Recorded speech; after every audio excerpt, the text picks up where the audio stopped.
Markets with May, and welcome back. Today's video on Markets with May, we're going to actually do an update on Upstart. And I literally just put out a live video on this, and then I had some time to think about it. And a lot of you guys will see in my comments in that video, which I've posted in the show notes, that I was kind of like on the fence. Some people ask me, May I already own it? Should I buy it or should I sell it? How should I think about it? And then I was like, you know what? It occurs to me that given what Upstart said and did, and given what I'm seeing in the marketplace, I actually do now think it's a better long than a short. And I'm going to go kind of through why. I'll talk a little bit about the quarter, but I really want to talk about the announcement of the $4 billion, what it is and what it isn't, and why I think it's probably a little bit confused. Nonetheless, because of what I'm seeing, I tend to be more constructive on Upstart versus how negative I've been for literally the entirety of this year. Okay, past performance is not indicative of future returns. We always say that. I do have positions on this long right now because I'm doing that and because I've been posting that on my YouTube, Twitter, and literally everywhere else. I wanted to have like an official video so that there's a timestamp so that no one thinks that this is anything other than me giving you my vlog, that sort of thing. Okay, so let's go into it a bit. And I'm going to actually also start by telling you what Upstart is and isn't, because this got a little confusing on my last video and I didn't mean to be confusing. So let's not do that again. One second, let me show you. There's a diagram that I made in like a really old presentation that I'd done on how money flows through the financial systems in general. And one of the slides from it, I'll tag that in the comments below as well. But one of the slides in it, I think it may be very useful. And that is the difference between a loan originator, an investor, big asset manager, and then ultimately this sat in a bigger presentation about the pension funds and how they are actually on the other side of these big asset managers. They're called asset owners by some folks, depending on where you are in the industry. Other people are just like, no, they're an asset manager, but question mark. Okay.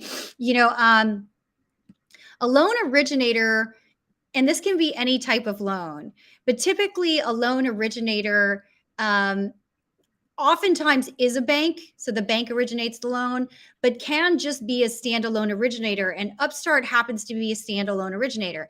Now, originally, the reason I was so bearish was because standalone originators, when the market starts to have any kind of credit weakness, will close down and the originator will be hung on those loans. In other words, they'll have to hold the loans on balance sheet. And we were seeing that from March of last year increased dramatically. It went from like 250, almost 300 million in March of last year to over $1 billion by December. And then in this last quarter, we saw a pause on that. And we also saw a massive decline in revenue associated with it, which was in line with my thesis of, hey, I don't think they can actually issue more loans until they get rid of these loans, because it gets really dangerous to have $1 billion with no capital against it, except for the capital you're trying to use to support the core business, which is supposed to be AI, technology, all this other stuff. Okay, so Upstart is an originator. And what has been announced is various investors. And this is where it gets really confusing for folks. An investor for Upstart can be one of two things. There are the type of investors that invest in the company outright, like you'd normally see. Someone's infusing capital into Upstart. But then there are a type of investors that are literally just creating lending facilities. In other words, Upstart as a company will get $0 and 0 cents. What they will do is they will have this facility outside of Upstart. And when they issue a loan that fits the requirements of that facility, which is off balance sheet, it's not warehoused on balance sheet, it's off balance sheet. So you wouldn't even ever see it on the financials of Upstart, except if you're reading the cash flow statement, it'll show in a very specific place. But so the loans are held in this facility. That's what the announcements were. They're a little bit confused. Nonetheless, they're a little bit positive, but we're going to talk about why. So, so the investors that you're, so I just wanted to show it to you so you could check it. But this is kind of important to understand. Hopefully that makes sense. But essentially, there were two announcements. There was one that was before earnings and one that was after earnings. And I think that there's some confusion, but yet doesn't matter. Okay, the one that was before was $2 billion. It was a $2 billion facility specifically for for personal loans. Okay, Upstart does a few different types of loans. They do auto loans and they do personal loans. And right now they're trying to figure out a model to be able to do HELOCs, which are essentially a home equity line of credit. Okay, so it's like a second mortgage. Okay, so those are the two types of loans they do, and then one other type of loan. And between auto loans and personal loans, right now their mix is heavily skewed towards personal loans. And so the $2 billion was not a capital infusion or a purchasing of loans from the existing $1 billion that they were holding on balance sheet during the quarter. The $2 billion cash infusion was not a cash infusion. It was the creation of a facility for future personal loans. And some of them may also be considered business personal loans, business loans, not big corporate loans, that sort of thing, but just personal loans. Okay. So that was what the $2 billion facility is. And it showed as if, again, you have kind of this ugly balance sheet income statement. But there was one thing that started to show a little bit better, and that was they were on the quarter able to sell off some smaller portion of the loans, about 26 billion. Here, I've got it. I'll show you. So I had posted here, oops.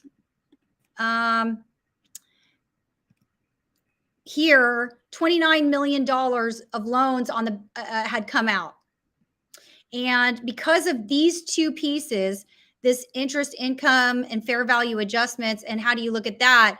It looked like it was about a 13% mark, or about a 3-year duration on those loans for people that are a little bit more advanced. And then you could see it as well on the balance sheet, 29-ish million dollars worth of loans, gonzo there.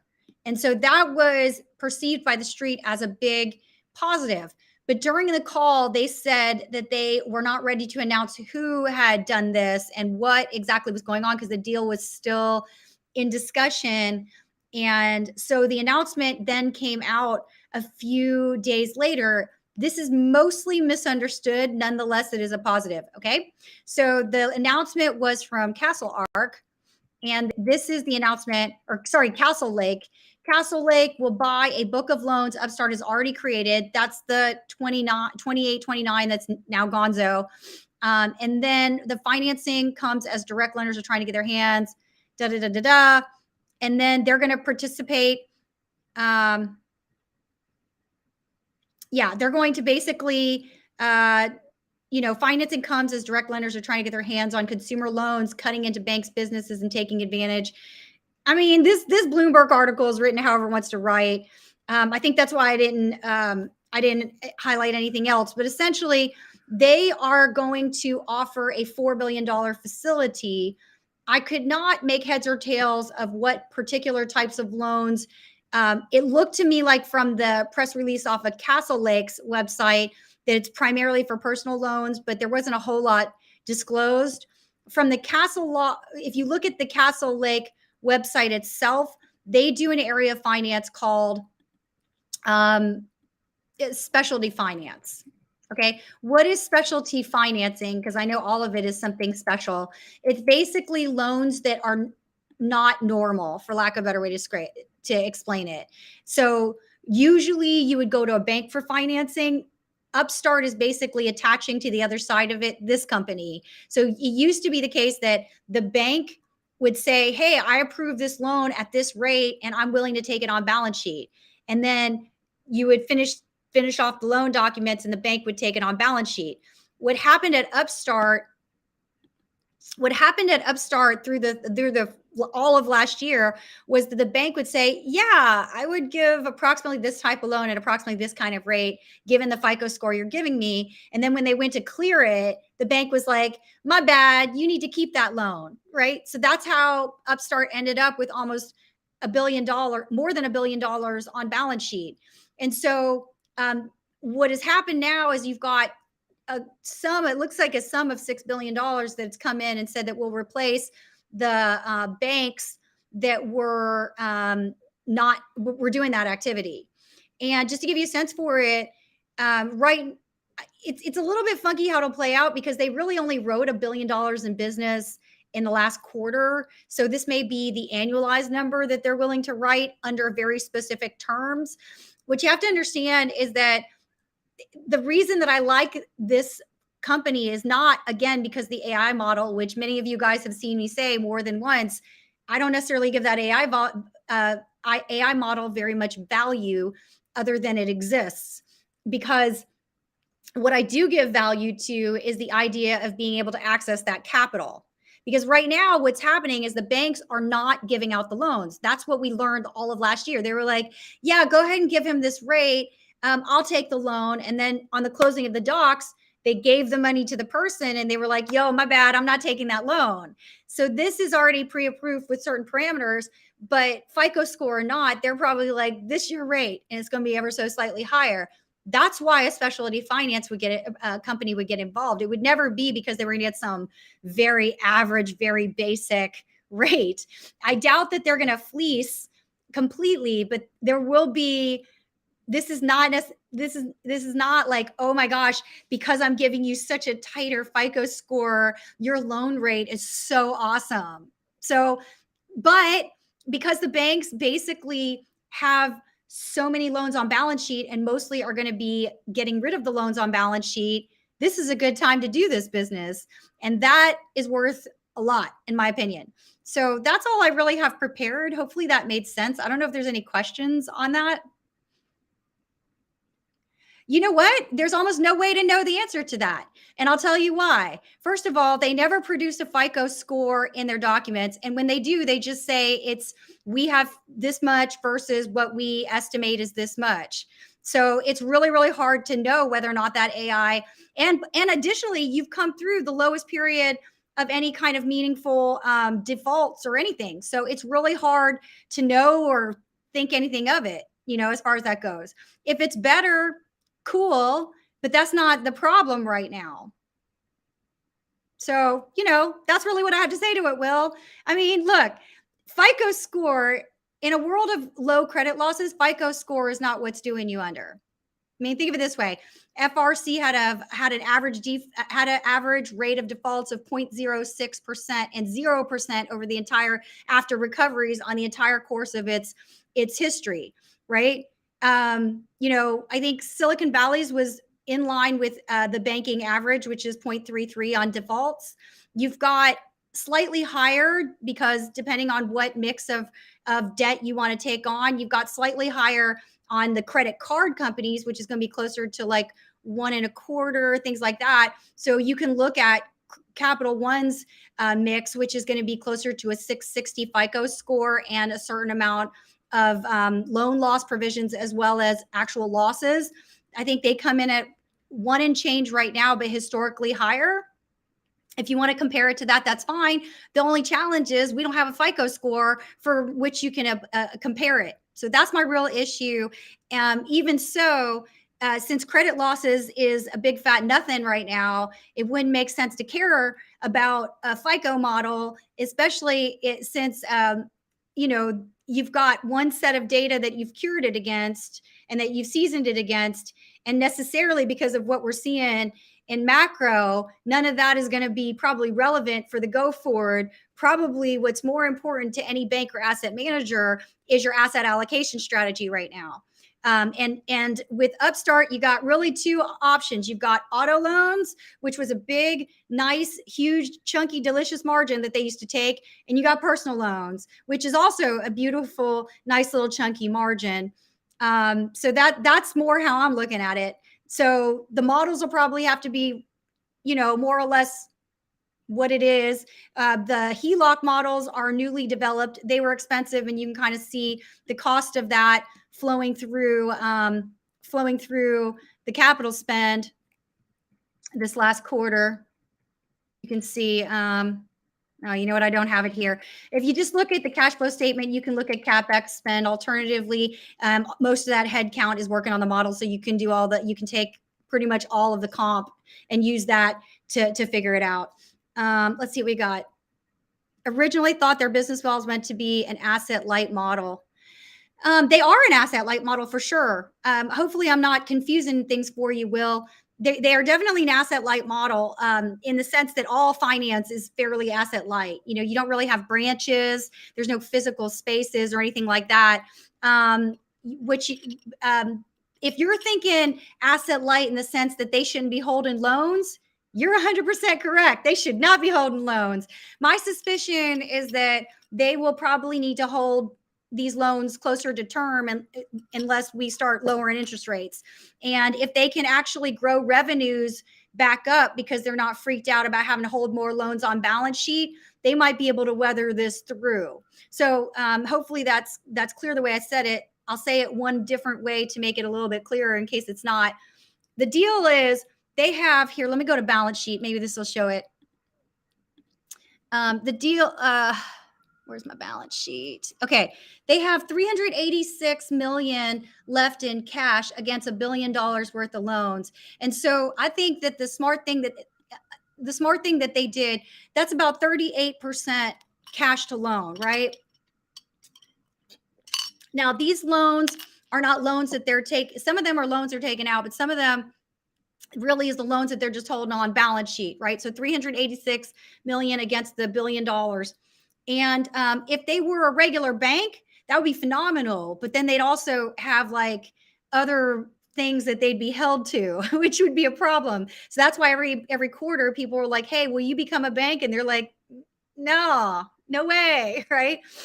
To give you some comparison, I think like SoFi, who I know everybody knows and loves, and I got a video on that, is holding about, depending on how you look at it, because there's more than one way to look at it. If you just look at it relative to deposits, it's a certain number. But if you look at it to the actual book of loans, I think it's about either 15 or 28%. I don't remember exactly, but one is to deposits and one is to the book of loans. Nonetheless, the point is that they don't have to do, if they were a bank, then that cash number is really big, but then they take on this massive amount of regulation that they probably don't want to do. SoFi wanted to do it. So these really become two very interesting compare and contrasts. So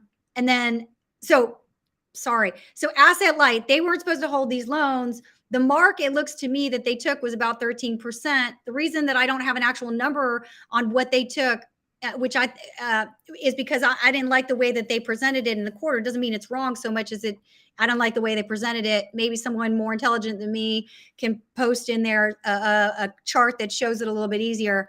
But yeah, so I think that given that mark and given that they probably have normal credit losses, credit hasn't deteriorated aggressively, that they won't want to sell that book of loans that's on balance sheet. They'll just let it run through. Now, a lot of that, 40% of that book is auto loans, and the average age of an auto loan is about 5 years. Personal loans are also shorter in duration, but they can be longer than 5. It just depends. They didn't give you any of that on the quarter and haven't ever given you any of that.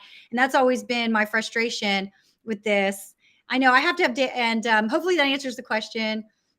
Speaking of auto, I gotta someday just sit down and figure out Mullen, because I know you guys ask about it a lot. I'm sorry about that, Israel. I don't have a great answer for you on that.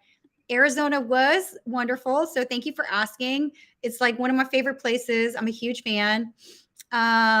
And then, yeah, I do have to have David back on the show. I'm sorry, guys. I know y'all miss him. He is a fan favorite, and he's an awesome human being. So I will try to figure out a way to do it. What do I think about do you think they were warned to stop shorting banks?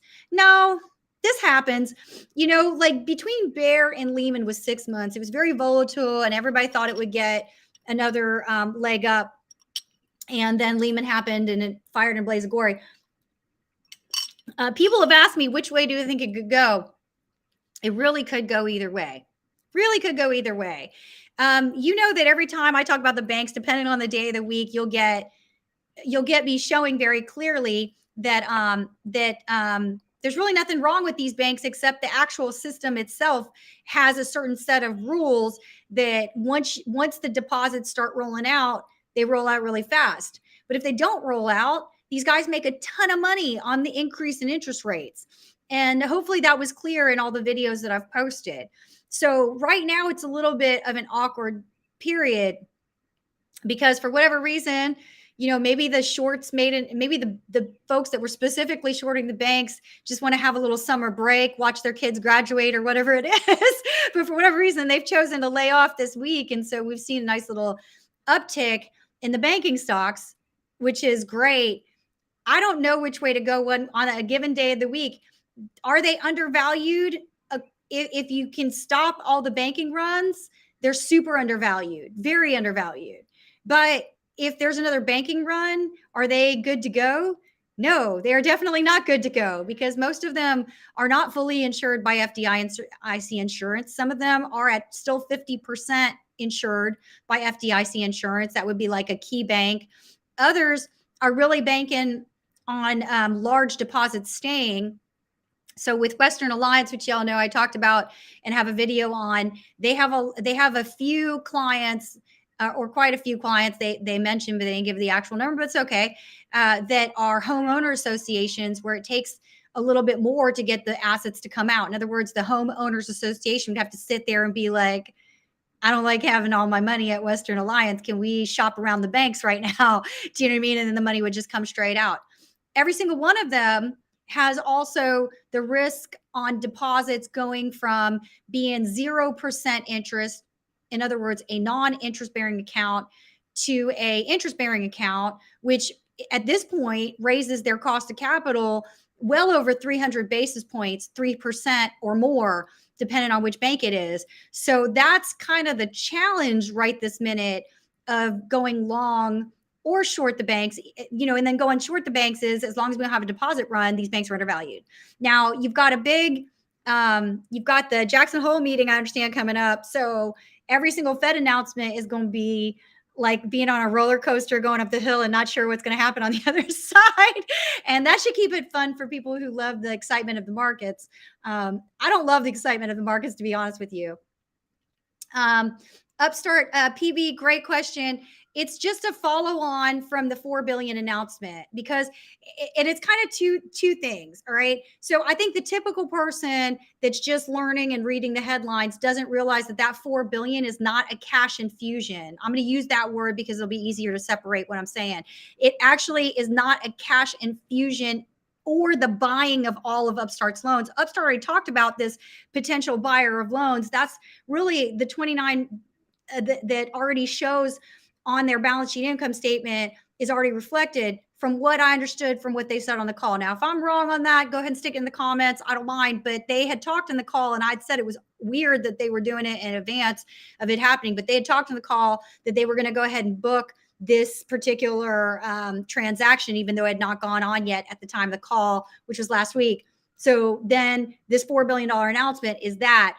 However, I think they misread it because they think it's the full 4 billion and Upstart only has 1 billion of this excess loans that they shouldn't be having on balance sheet. Instead, what I think it is about the 29 that I showed you that brings them back down to $1 billion in loans, and then the promise of $4 billion of funding for future loans, which puts them back into being an originator and kind of stops some of this excess that they were getting over 1 billion. I hope that makes sense because this isn't the easiest thing to explain. Essentially, they're an originator. They shouldn't be having a book of loans at all. And they're going to need whatever time it takes to unwind that book of loans.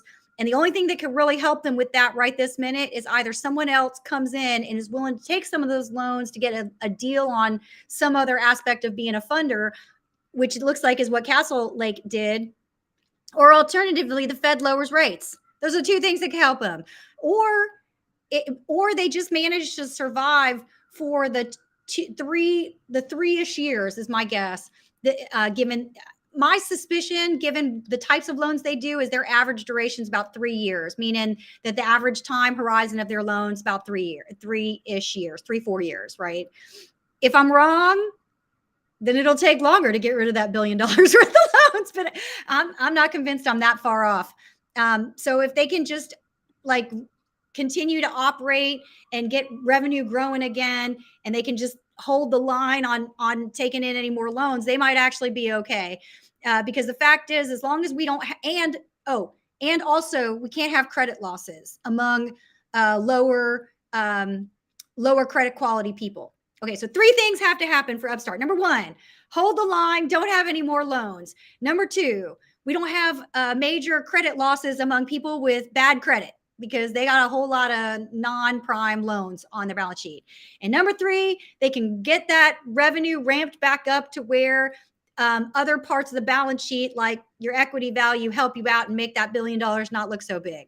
If those 3 things happen, they got a shot. And that's part of the reason why I have a very minor long position on them right now, because if they are able to do that, this thing should deserve a slightly higher valuation. If they can't, well, then the wheels fall off. Hopefully that made sense to y'all, to you guys. Oh no, trend board. I'm so sorry. I hope it wasn't because of me. It was, look, you know what? Yeah, not investment advice. I'm so sorry if it was because of me, but it was a risky thing. I came in at it 2 days ago, and I posted on my Twitter. I probably should have just outright done a video on it. Sorry about that, trend board. Hey, Pitney Jules, I have to link. I need to link DL Saint's channel. If you want to stick it in the link, that's cool too. I wanted to do a proper comment on it though in my YouTube as well. So thanks for reminding me on that, DL Saints. And if you've got a link to that video, that would be super cool. Okay, what else we got? How would Castle Lake transaction affect their revenues? Will, it's a great question. What we'll see. So right now, my suspicion is they did what any clever set of people would do. And they basically stopped spending on the company, knowing that they might have to slow down the revenue machine by quite a lot. Because remember, the thing that's going on here for that they described in the 4th quarter, and also to some extent in the 3rd quarter, we kind of saw it, was they were originating the loan. And the bank was like, yeah, we would give this kind of rate for that kind of FICO score right now.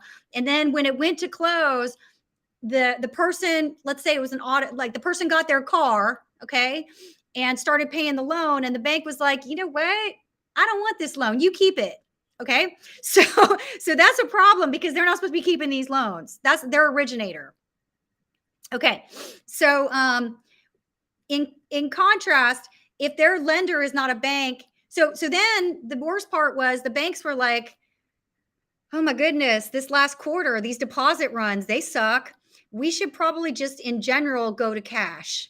And so as a result, they were like, you know what? We don't have any kind of rate for any kind of FICO score whatsoever. And so if you look at the revenues from this last quarter, they dropped to almost nothing. They dropped down so aggressively year over year. So here's the income statement. They did $313 billion in revenues fees. So that's fees for originating the loans. That dropped all the way down to 1/3 of what it was last year. So basically that's about 2/3 of their banks just saying, hey, right now is not a good time for us to be making more loans. So what they've done, and these 2 announcements suggest, is that they've replaced that with asset managers who are happy to come in.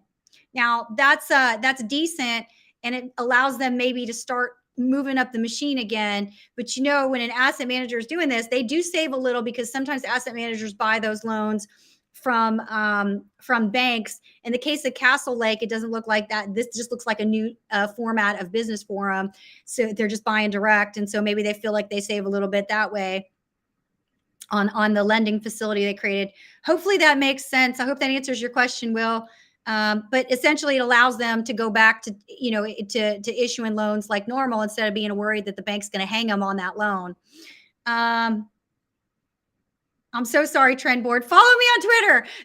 But you probably do follow me on Twitter. I'm so sorry. Oh, okay. I see. I see. Okay, I'm glad it wasn't me. Yes, banking does suck. It's a really hard. It is both. When it makes money, the banks make a lot of money. Don't get me wrong. Okay, you can't feel too bad for the bankers, but when it doesn't make money, it is a very difficult business. All right, I think I got through most of the questions. I really appreciate you guys and your support, and definitely stick in the comments if you think of a question afterwards. Um, that's it for tonight. Everybody have a great Friday. Good luck to the banks too. My goodness.